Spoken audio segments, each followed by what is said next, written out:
Well, happy Thanksgiving, everybody. Kim here from Seasoned on Purpose. This is my friend Julie Siegfried, and this is the first installment, these different series that I'll be doing now up including until Thanksgiving, that we want to come and show you some various dishes that we are preparing for Thanksgiving. Hi, Julie. Hello, welcome. It's fun to be here. Yes. And Julie is going to be making pumpkin pie. Now, full disclosure, I've never tasted pumpkin pie. And so this is going to be my first as well. And so Julie, welcome to Kim's Seasoned on Purpose. Tell us what you're going to be doing. How did this all start with your pumpkin pie? Give us something. Well, so being married, just celebrated 35 years. This pumpkin pie recipe is my mother-in-law. Okay. And this was something my husband, when we were dating and getting married, my husband said, you have to, I tease him, it's our prenuptial agreement. I had to learn how to make his mother's pumpkin pie. Okay. And so that's where this comes from. Okay, all right, so Fred, her husband, who is a gentle giant. I love Fred. I can't imagine him saying this, but okay, that was the prenuptial agreement. And so from 35 years up until now, you've been making delicious pumpkin pie. That's correct. All right, well listen, we're going to get started. I'm ready. Are you ready, Julie? I'm ready. All right, well let's get started. So our family likes to choose, we use what's called a neck pumpkin. Looks similar to a butternut squash, but it's bigger and it has like a gooseneck. The first thing to do is to cut that pumpkin up, take out the seeds, rebake it. We turn it upside down with the shell still on it, and bake it in the oven at 350. Takes a couple hours, and with water in it, and then we drain it overnight for 8 hours. So you've done all of that all already. That's done. So the next step is this morning I mixed up pie crust. Okay. Check out our next video on how to make the perfect pie crust. Okay. So then we're going to roll out, this is some of the pie crust, and I'm going to roll one of them out for us. And so you put it into a ball, bread flour. Underneath, the really important piece, a lot of people have trouble with pie crust, is getting things floured. So you flour your surface, and then you kind of pat it into a nice smooth round thing, and you spin it around, and you're going to flour both sides. So then once you have it rolled out, and so a good way to test is if you put your pie shell, it should be a good bit wider. It probably could use a little bit more. Okay, very good. So then I fold it, draw it back and fold it in half, and put the pie shell there, and then bring it. You kind of let it drape over, I see. Turn it around, let them see what that is. Yeah, got it. Halfway. Okay. Right. And then I draw that back over. Okay. And you want to kind of push it into the corners very gently because you don't want to poke holes in it. And then I trim just the uneven edges. You leave extra, tuck it in just a little bit so that it evenly into the. Nice. You take one finger from the one hand and two from the other, and you kind of pinch it a little bit. Okay. Pinch it again. As you can see, this is what it looks like. This is what it looks like with pinching it together. Julie has already done 3 of them already. What's next? Next, we use a blender, and we're going to mix up the pumpkin pie batter. Okay. And so you can see here, we already mixed two batches, and you can see here is some of the pumpkin that has been drained overnight. And so then what you want, the recipe, you use 2 cups of packed pumpkin. And then there are 2 eggs. If you do 1 pumpkin, it always makes more than 1 batch. Okay. So it varies on the size of the pumpkin. Okay. But essentially, we did 1 pumpkin, and it was a smaller pumpkin. It was actually a smaller pumpkin, and it made enough for 3 batches. Okay. You can freeze it. If you freeze it, you have to drain it again. So we've done our 2 cups of packed pumpkin. We've done our 2 eggs. We need 3/4 cup of just sugar.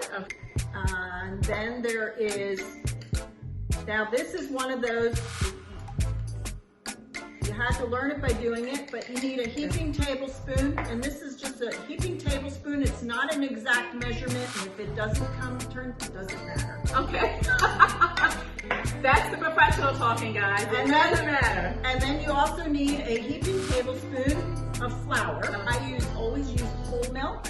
So this is 1.5 cups of whole milk. Okay. And then we use a 1/4 cup of half and half. Okay. And you put all that together in the blender, and it's often good to use a spatula to let the liquid kind of get a little bit down into the bottom, for sure. That's good. Then we will blend this Yes. and add it to our mixture. Okay. Go And right one in. of the reasons, so Right in. pour it right in, and part of the theory is as you said, like we didn't do exact measurements on that flour and sugar a little bit, and I say it doesn't matter because essentially what we do is we put it in here, we mix it all together, and then we fill the pie shells from there. So if there is any discrepancy, it kind of sorts itself out. Okay, got it. While we are filling the pie shells now, it's a good time to just start your preheat your oven. So I'm going to go ahead and do that now, Julie. What do we preheat it to? 350 degrees. 350. Okay. So then we'll just, to fill our pie shells, we'll kind of mix these 3 batters. We just kind of stir them together. And then we'll come along here and we'll just start filling our pie shells. All right, we're right down to the last bit. Julie, you are evening everything out right until the very beginning of where the ridges begin. And it looks like that you have filled every pie shell perfectly. Let's put that in there, that in there, and we're done.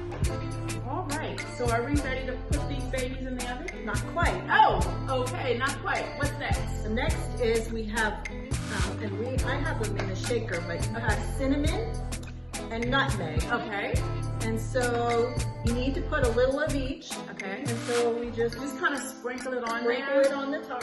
Okay. That's what gives it the little darker color. Yes.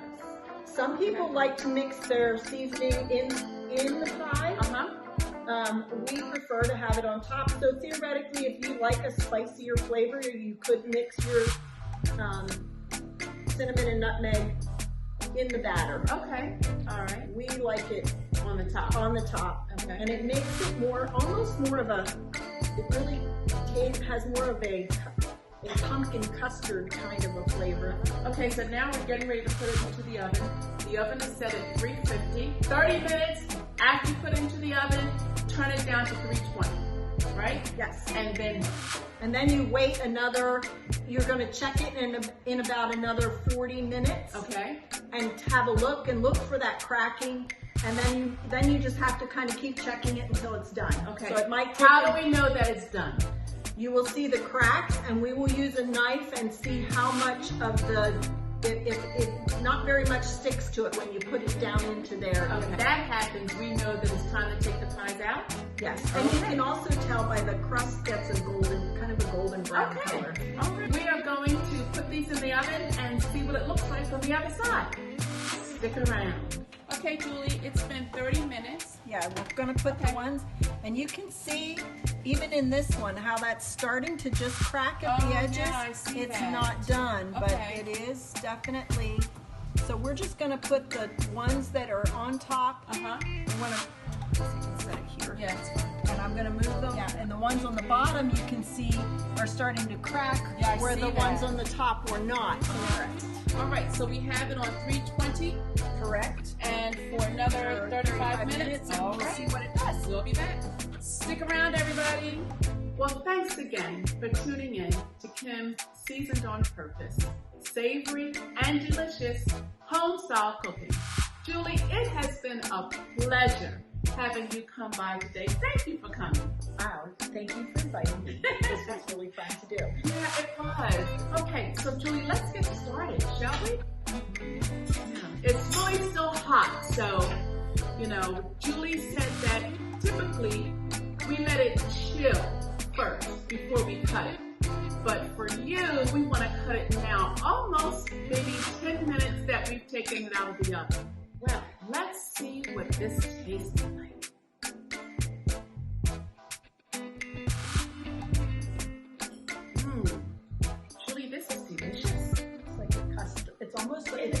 a custard kind of. It's like a custard. It's not. So if you wanted to compare this to sweet potato pie, as many people do, it doesn't taste like sweet potato pie. It's more of a custard type taste than I would say. Have you had sweet potato pie before? I have not. Well, Julie said that she's going to look at my video that's upcoming on sweet potato pie and make it. So there we have it, right? So I've not had pumpkin pie. Julie hasn't had sweet potato pie, but we're both trying each other's dishes. This is just delicious. I will certainly enjoy pumpkin pie the next time. Julie, thank you again for stopping by. Thank you again for tuning in to Seasoned on Purpose. Happy Thanksgiving. Don't forget to subscribe and like and comment. Hit that bell, which lets you know the next time that I'm on, particularly here through now, cooking some amazing Thanksgiving dishes. And thank you again. And don't forget, make it a great day. Bye-bye.